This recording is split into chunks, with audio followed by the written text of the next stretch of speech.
es que los gatos no hacen miau y dicen yes porque estudian mucho inglés. Vamos a ver cómo es el reino del revés. Vamos a ver cómo es el reino del revés.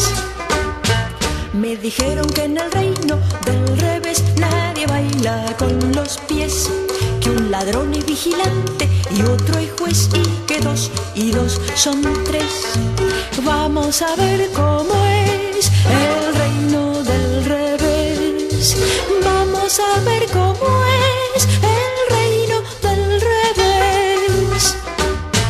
Me dijeron que en el reino del revés cabe un oso en una nuez, que usan barbas y bigotes los bebés y que un año dura un mes. Vamos a ver cómo es el reino del revés.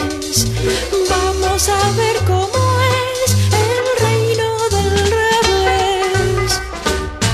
Me dijeron que en el reino del revés hay un perro pequinés que se cae para arriba y una vez no pudo bajar después.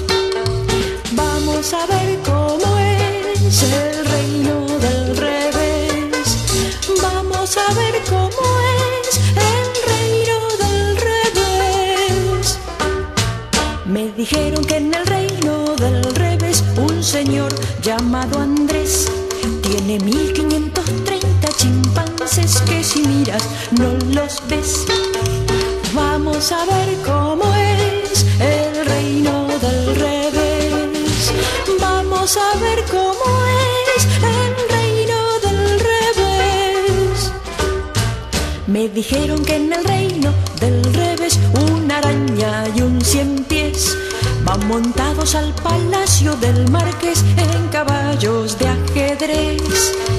Vamos a ver cómo